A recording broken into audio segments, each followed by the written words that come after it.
Boa noite. Estamos iniciando mais um estudo continuidade do livro Memórias de um Suicida, de Ivone Pereira, e vamos dar continuidade no parágrafo que a gente interrompeu na aula passada. Vou começar a leitura e depois a gente para fazer a discussão a respeito. Vamos lá. Surpreendidos, verificamos haver ingressado em recinto que se afigurava a nossa apreciação como legítimo cenáculo de arte, recanto sedutor, se assim nos podemos referir a um ateliê de artistas eméritos, onde mestres das artes plásticas exerciam sublimes encargos, cônscios das responsabilidades de que os investia a ação da divina providência. Várias salas se sucediam em bonita perspectiva circular, todas deixando passagem umas para as outras em sentido reto e através de arcadas magníficas, traçadas por bem inspirados engenheiros da mais pura arquitetura hindu, e cada uma comunicando-se para o exterior com uma entrada independente, como vimos na antecâmara guardada pelo vigilante. Na primeira dependência dessa admirável fileira de salas circulares, destacamos obreiros curvados sobre páginas de apontamentos e documentações importantes para os serviços a se realizarem, provindos de outras seções, como a de análise e a de pesquisas, bem assim do templo, e relativos aos vários pretendentes ao ingresso no mundo objetivo ou material. Era uma longa fila de bancas de estudo e trabalho, disposta à feição da sala, isto é, em semicírculo, sob a impressionante claridade azul-dourada que descia de majestosas cúpulas, lembrando velhas catedrais. Das janelas, sugestivos primores de arquitetura. Destacavam-se o panorama vasto do departamento dos seus jardins suavemente coloridos, a influência magnânima do azul do céu, alcandourado pela luz do sol, que ali espalhava os valores sadios do seu magnetismo, parecendo bênção inspiradora, iluminando a mente dos artistas. Uma vez estudado aí o teor dos apontamentos provenientes do exterior, seguiam ordens para a sessão de modelagem, disposta na sala seguinte, no sentido de se esboçar o corpo futuro, tal como as instruções determinavam a saber. Mutilado desde o nascimento, passível de o ser no decurso da existência por enfermidade ou acidente, passível de aquisição de doenças graves e incuráveis ou normais, o que indicaria, portanto, fatos decisivos na programação do carreiro a ser vivido pelo paciente, harmonizados ao feitio das expiações e testemunhos a cada caso, pois convém não esquecermos que muitos daqueles míseros albergados, nossos cômpares, reencarnariam possivelmente em envoltórios físicos normais e até belos e sadios, por exigirem as suas novas experiências que assim fosse, avultando, em casos tais, lutas e sofrimentos irreparáveis, de ordem moral não tão somente. O que é que ele está falando aqui? Eles adentraram no recinto, onde é feita a definição das provas, vamos dizer assim, em que aquele espírito vai precisar passar para, vamos dizer assim, não vou dizer pagar, para se redimir dos erros que cometeu, né? Então, a gente tinha visto no capítulo anterior que quando os espíritos entram nessa fase de reprogramação da reencarnação, eles ficam super excitados, super empolgados e eles estão no ponto de consciência das coisas terríveis que eles fizeram no passado e eles querem fazer de tudo para poder se redimir daquilo, né? Só que a espiritualidade sabe que se eles forem nessa empolgação, eles não vão conseguir. E eles vão acabar caindo em tentação por conta do peso ser tão grande. Então, até nisso a misericórdia é tão divina que eles falam, ó, peraí, calma, que não vai ser bem assim, senão você não vai aguentar e pode cair no mesmo erro novamente de ter uma recaída ou suicídio. Então, aí, aqui nesse momento, é que nesse setor, eles vão determinar, junto com toda a equipe que está trabalhando nesse planejamento reencarnatório, o que é de fato que eles vão precisar passar para poder evoluir e diminuir aqueles erros que eles cometeram.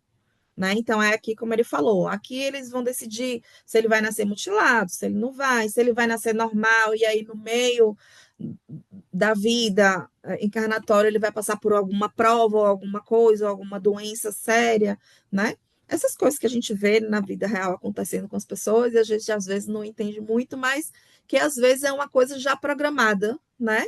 Ou às vezes até o próprio espírito escolheu passar por aquilo, né? Como prova. Quer que você tem alguma coisa a dizer? Você entendeu mais ou menos? Pegou o gancho? Então, eu acho interessante, né? Porque quando a gente fala sobre essa questão, né, da reencarnação, isso é específico para as pessoas que, no caso, se suicidaram? Não, todos passam por essa fase. Ah, tá. É porque eu entendo vários aspectos, né, às vezes, dessa questão da reencarnação, né? É muito interessante quando no livro fala, né, que, de certa forma, os filhos ficam excited, né, Uhum, por causa do processo, né? uhum. Eu ficaria com medo. Mas teve essa fase do medo também, né? Eu imagino, porque eu É. ficaria com medo, né? Uhum. Porque eu acredito que até então, nem sei. Eu não sei, né? Porque vocês já estão estudando, então vocês já veem como vem a questão da evolução, né? O espírito, por cada camadas que ele passa quando ele chega no plano espiritual, É. ou igual mesmo, né? Porque eu me lembro de partes do livro, né? Quando esses espíritos estão no umbral, né? De muito Em, sofrimento. em muito sofrimento, né? Pela falta de aceitação, muitas das vezes, né? Da, da morte, né? Uhum. E aí eles, né, têm essa dificuldade e vão para dificuldade de ir para o plano espiritual de luz, né? Mas é muito interessante, assim. É porque, como eu, hoje, né, a gente vê que muitas pessoas cometem esse o erro do suicídio, muitas das vezes Uhum. elas estão adoecidas, né? Elas estão doentes, né? Elas estão deprimidas e às vezes é realmente a gente nem sabe, né? Como que uma Ela, pessoa ela só quer aliviar, porque assim, na quer se verdade, aliviar, né?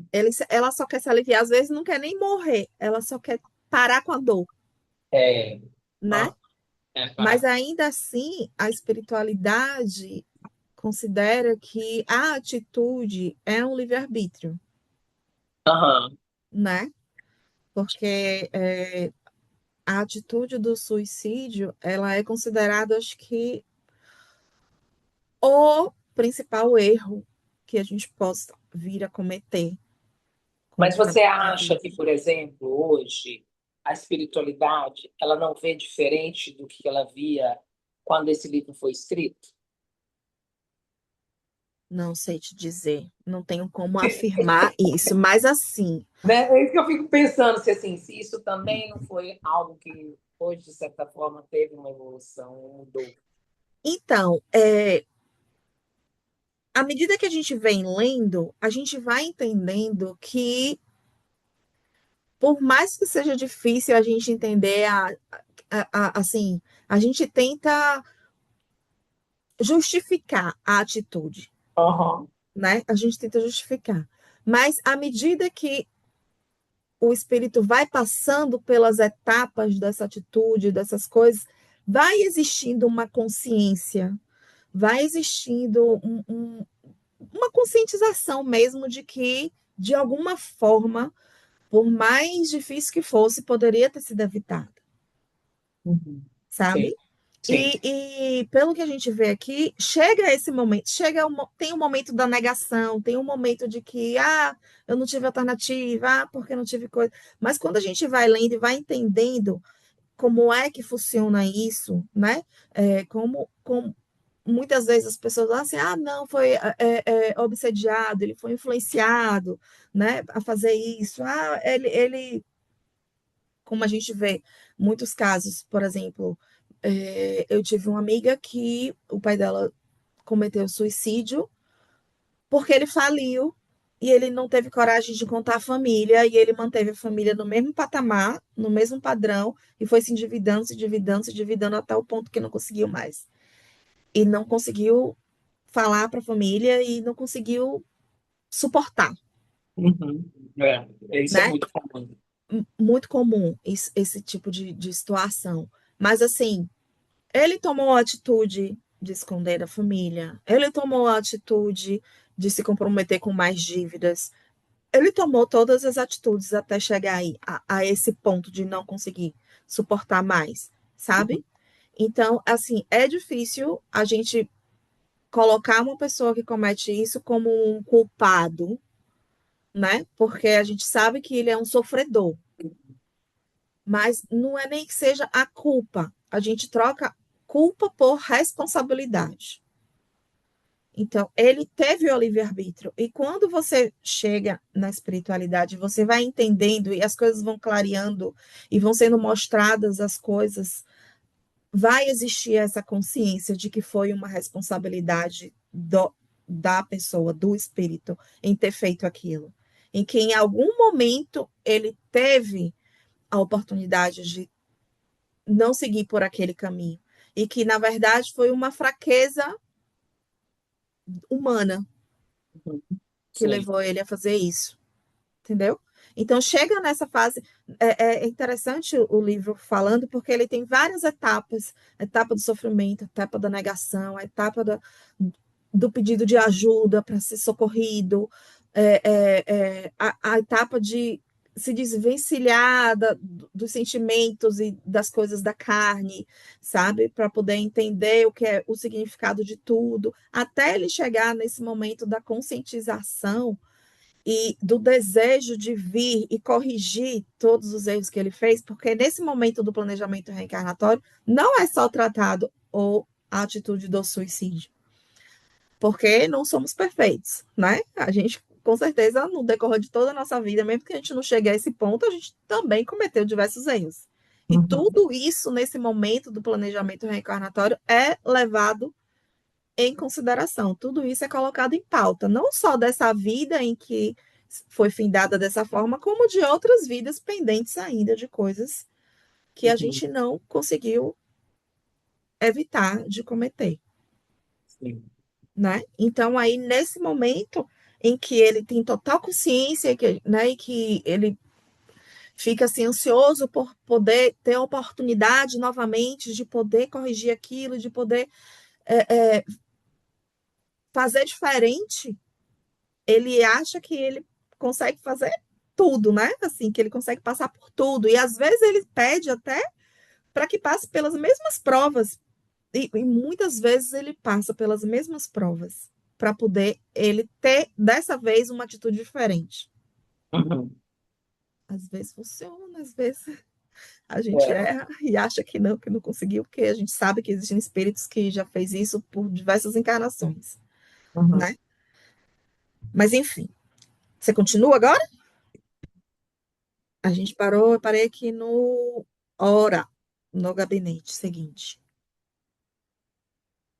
Ora, no gabinete seguinte, viam-se também os esboços dos corpos primitivos, isso é, dos que os suicídios haviam. Deixa eu só fechar a janela aqui rapidinho. Tá bom.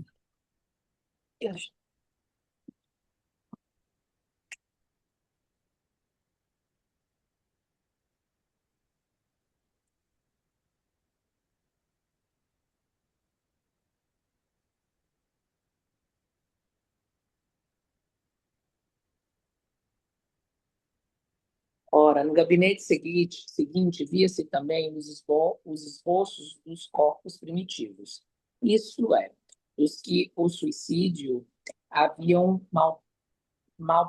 malbaratado, Uhum. destruído antes da época normal, habi- habilmente classificados da seguinte forma: em local apropriado, de fácil acesso ao observador, que em pedestal conveniente, pois esses esboços eram como estátuas móveis, grandemente belas, dadas à perfeição, e naturalmente que apresentavam sugerindo a presença real do próprio envoltório já destruído.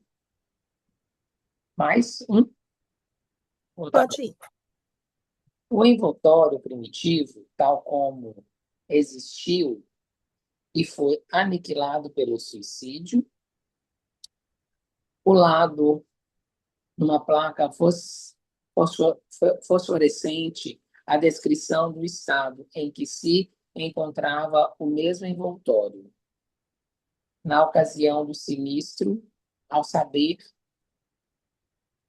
a saber, estado da saúde, volume das forças vitais, grau de vibrações, estado mental, grau de instrução social, ambiente em que viveu, data do nascimento, data da época normal em que se deveria dar o trespasse e a extinção da força vital, datada em que se verificou o suicídio, o local do desastre, o gênero do mesmo, causas, determinantes, nome do infrator. Lê mais? Pode continuar. O órgão atingido pelo atentado e cuja alterações motivara a extinção das fontes da vida localizadas no envoltório eram assinalados no esboço como lesão idêntica à que sofreu o corpo material. Os casos especiais, afogamento, trituração, como esmagamento, queda, reprodução plástica de restos dos envoltórios, tal como o suicídio o reduziu. A impressionante perfeição desta última reprodução chocaria qualquer outro observador, não esclarecido como aqueles mestres, ou que dolorosamente experimentando como os outros. A esta sala, que seria a mais bela e sugestiva se houvesse ali algum local inferior aos demais, seguia-se da preparação do esforço para os corpos futuros e, e seguintes encarnação. Seria a sessão de modelagem idêntica às suas congêneres. Essa câmera sobrepunha-se, no entanto, pela intensidade e delicadeza do labor desenvolvido e pelo número elevado de obreiros. Os mapas ou esboços encomendados eram organizados sob rigorosa obediência às instruções recebidas, encaminhando-se depois para a revisão e aprovação do templo, das sessões de análises e pesquisas até para o recolhimento, onde os pretendentes os examinavam demoradamente sobre critério de seus mentores e guias particulares, não raramente seus futuros ocupantes. Aprovam-nos por entre crises e angustiosas lágrimas, dando-se mesmo casos de requerer delongas para os preparativos finais, a fim de se fortalecer ainda um pouco melhor, se encorajarem para o inevitável. Mas, se porventura o estado do penitente for demasiado precário, ou demasiado precário, lhe não permitisse lucidez para exame conveniente e respectiva aprovação.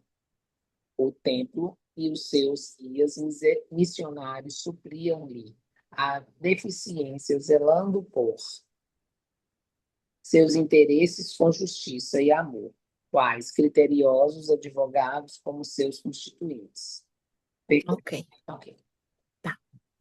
Quer que você entendeu que acontece aí? Então, né, de certa forma, a pessoa ela vai ter uma observação de como que tudo aconteceu. Porque, na realidade, muitas das vezes a pessoa nem sabe como foi que aconteceu, né? Aí ela vai ver, né, pelo livro, né, que tem um lugar específico, que mostra tudo, e mostra, né, específicas maneiras, né, de corpos ou de pessoas, né? É, pelo que ele está falando aqui, é, é, ele é apresentado a uma câmara, onde dentro dessa câmara tem o seu envoltório, o que ele fala envoltório é o corpo. O corpo. Mas é o corpo Então tem físico, o né? corpo, É. é como se fosse o corpo Primitivo, físico, é. exato. Só que com tudo o que o suicídio causou no corpo. Isso, é. Uhum. Então, ele vai ver remendos, ele vai ver órgãos danificados, ele vai ver tudo ali. Aí, por isso que ele está falando aqui que tem alguns que não conseguem e choram e sofrem por ver o que eles fizeram com o corpo que eles tinham, É. Uhum. né? E aí, quando acontece isso, os seus guias, eles tomam a frente, né? Uhum. Para poder verificar, né, Sim. o que fazem nessa situação. Nossa, deve ser bem difícil, né? Eu acredito que deve ser muito difícil. Dependendo do que ele fez com ele mesmo, nossa, deve ser encarar assim, né? É, não deve ser fácil, não. Não, provavelmente. Enfim, vamos lá. Percorremos o agrupamento e salas possuídos de singular comoção, tudo observando com interesse máximo. Acompanhava-nos, lecionando esclarecimentos preciosos. Além de nossa boa Rosália, o iniciado responsável pela sessão, irmão Clemente, cuja cultura e grau de elevação no mundo em que vivíamos seriam fáceis de entrever por meio das responsabilidades de que era investido.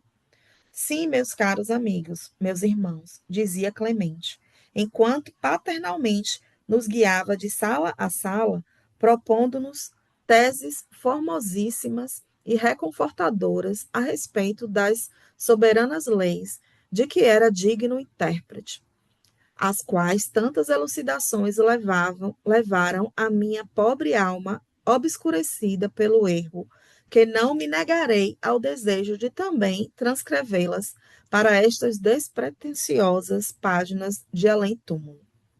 Sim, meus amigos, bendito seja o Criador Supremo, dirigente do universo, cuja sabedoria e bondade inexcedíveis nos soerguem das incompreensões do erro para as alcandoradas vias da regeneração, pelos serviços ininterruptos dos renascimentos planetários.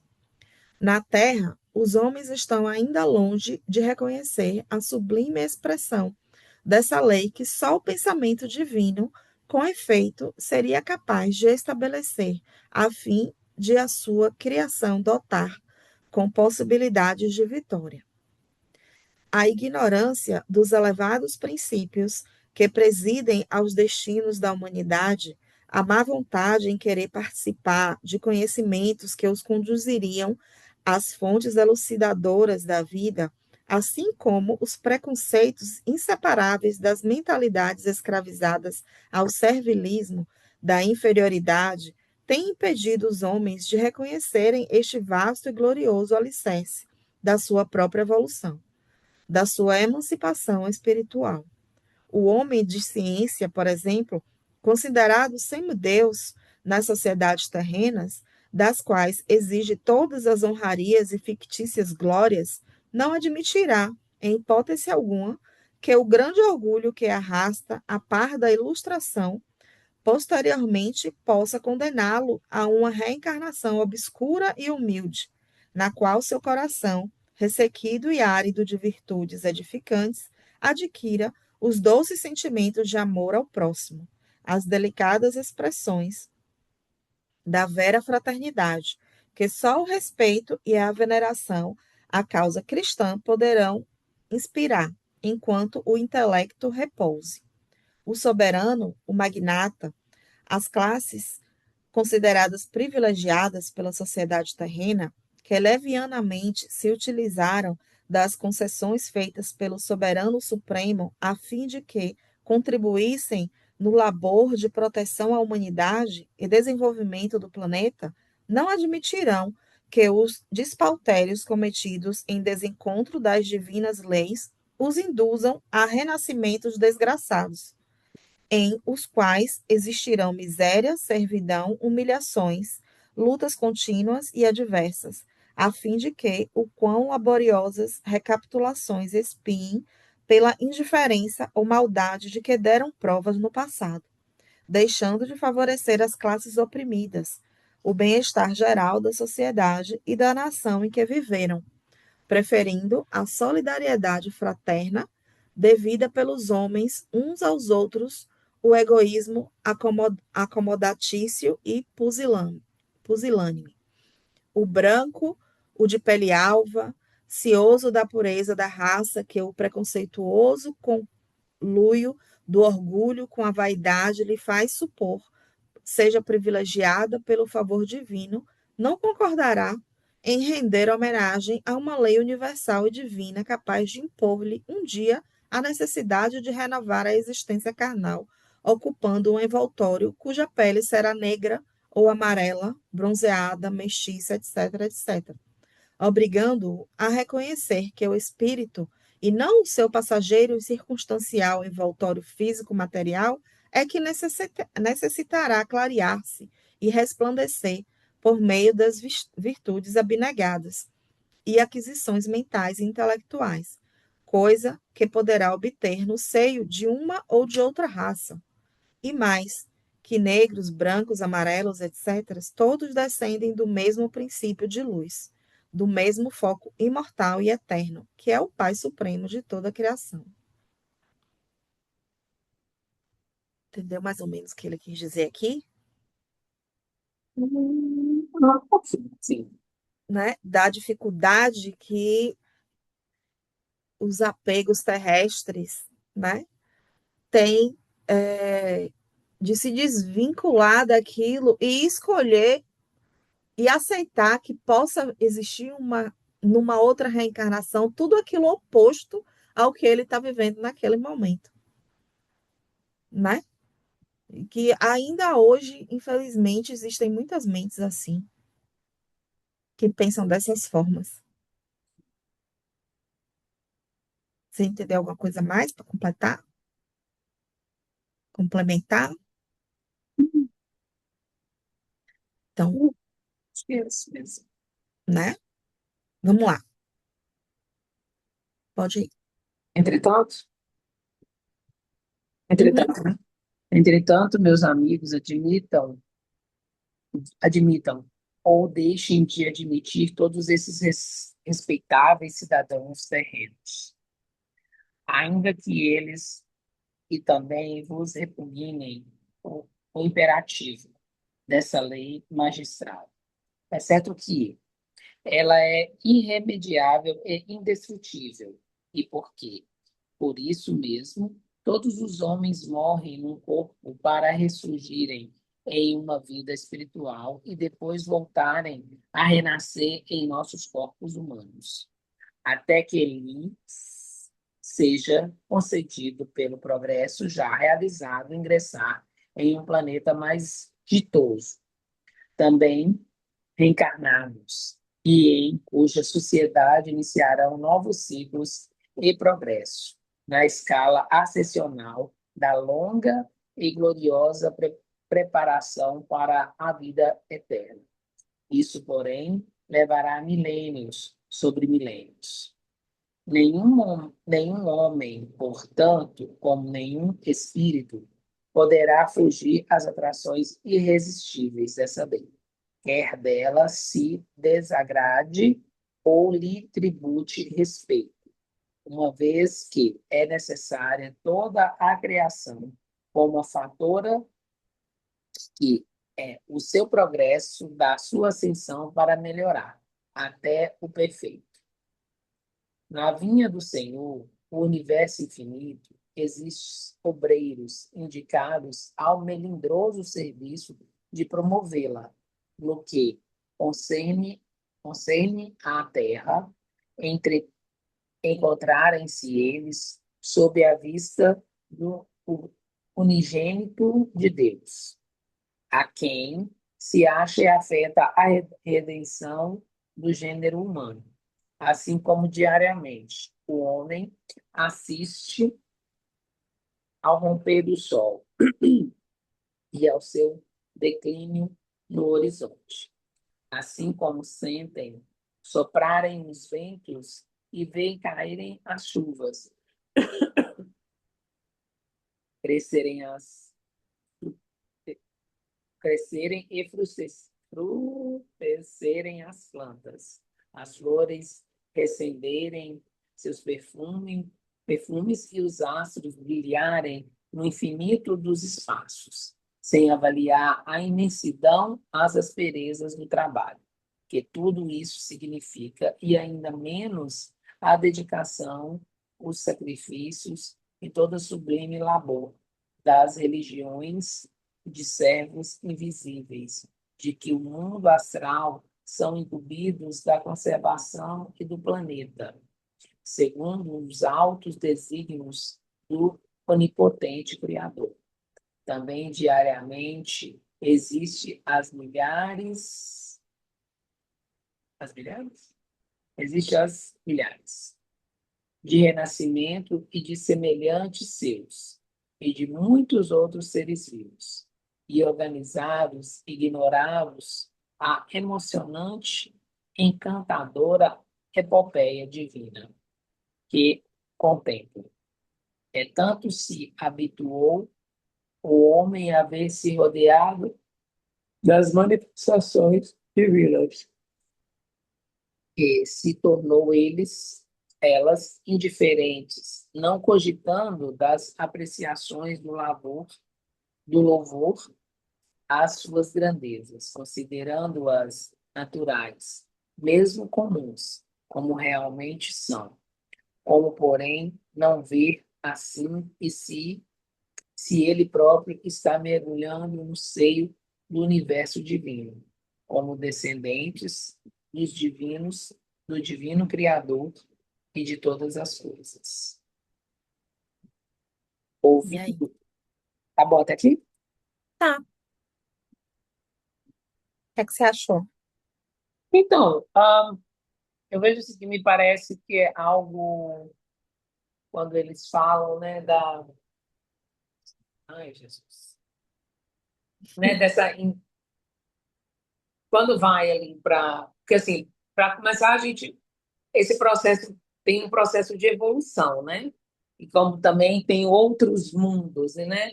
E como Uhum. se a gente tivesse que passar, a gente passa, né, por steps, né, por processos, né, por levels, de que uma hora você vai chegar lá nesse ponto, né? Quando a gente fala, eu acredito, né, de suicídio, ou, né, às vezes de certos comportamentos ou de decisões que a gente tem, que a gente, às vezes, eu posso colocar assim, como coisas terrenas, por exemplo, nós, de Que nos decisões atrasa, né? que a gente, às vezes, evolui, sabe? Tem decisões que hoje você já não toma como você, há 5 anos atrás, ou algum tempo atrás, você consegue evoluir de certa forma, ou aprende a Uhum. vida, com coisas. E eu É, acredito que no espírito também, quando, né, eles passam por esse processo, é como se fosse uma reeducação, é, né, para você é, melhorar, né? E isso. você chegar num mundo melhor, ou No propósito da perfeição, né?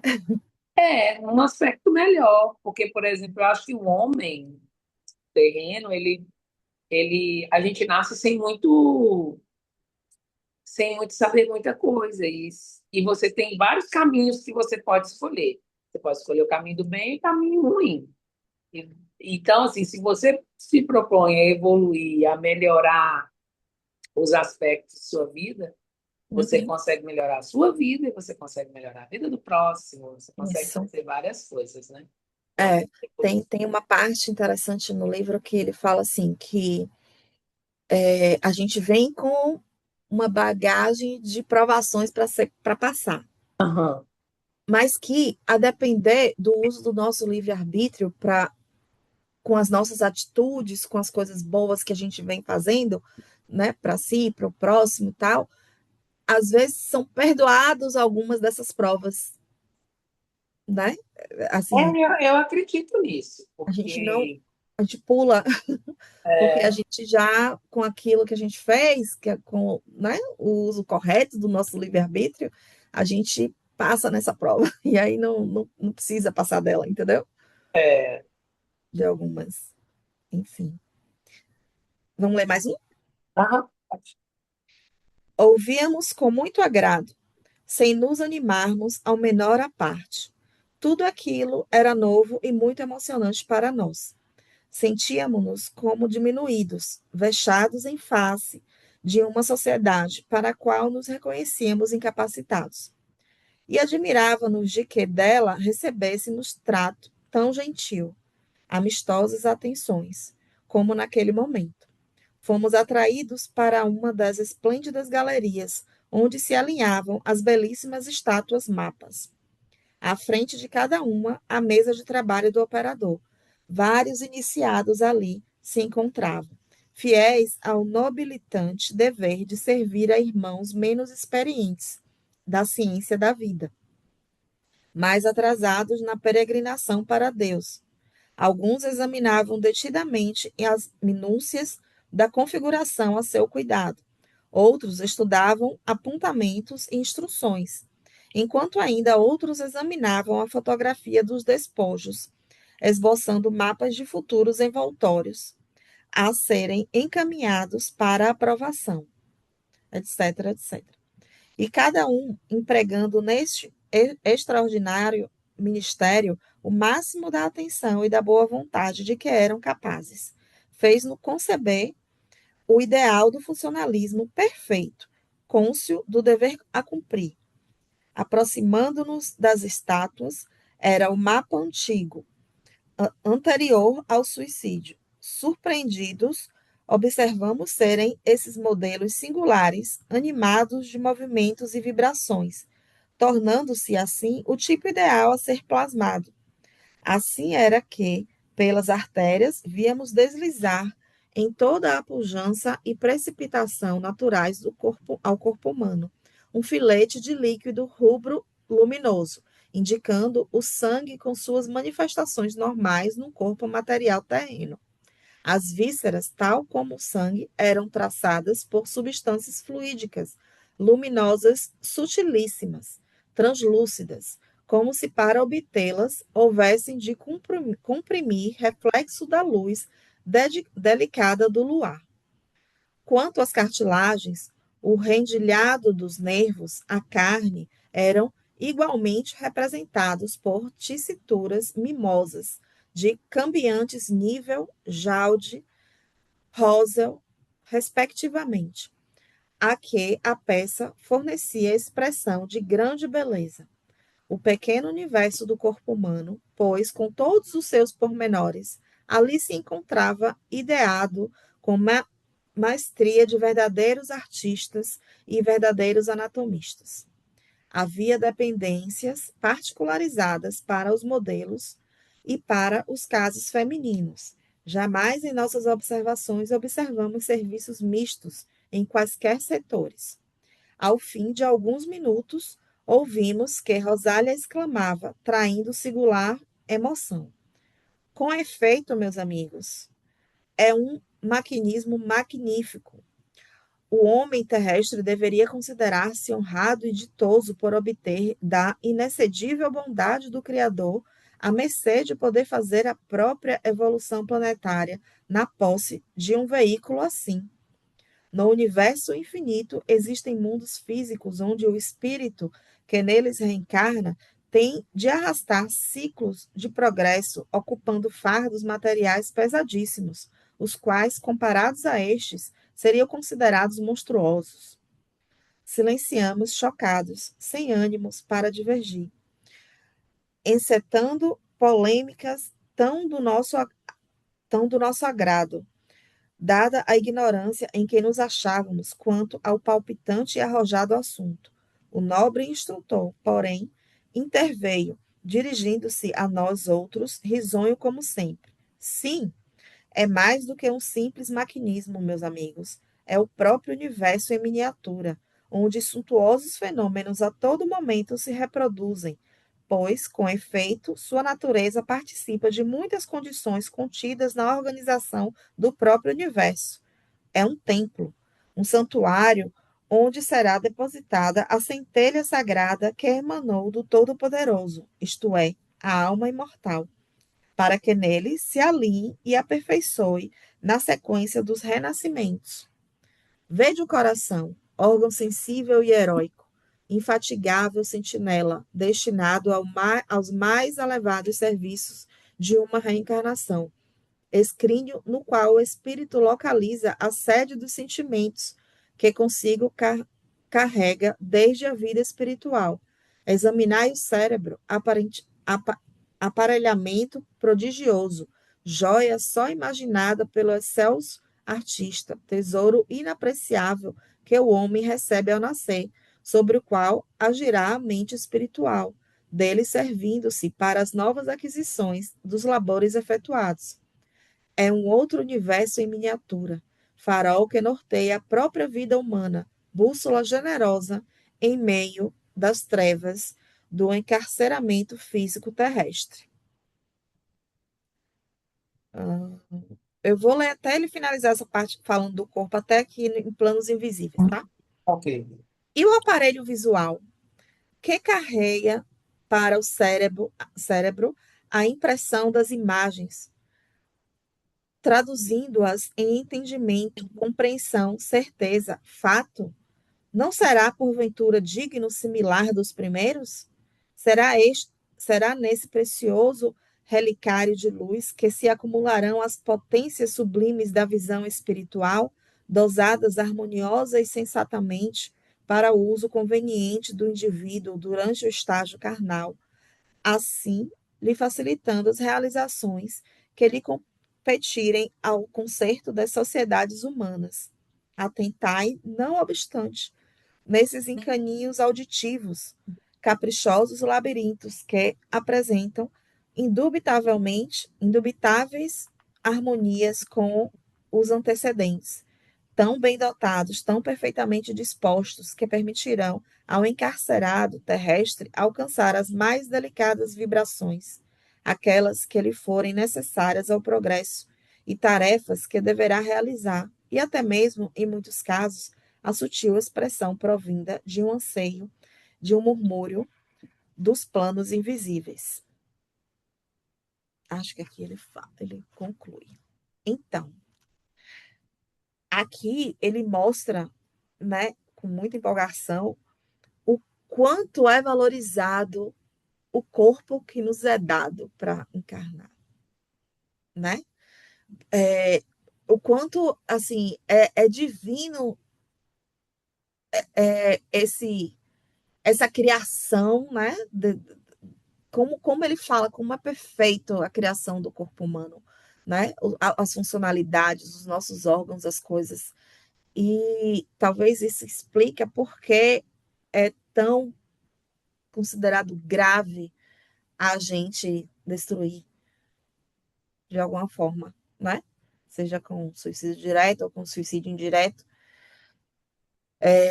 O quanto é grave no mundo espiritual a gente desfazer disso tudo, né? De alguma forma. O que é que você tem para complementar?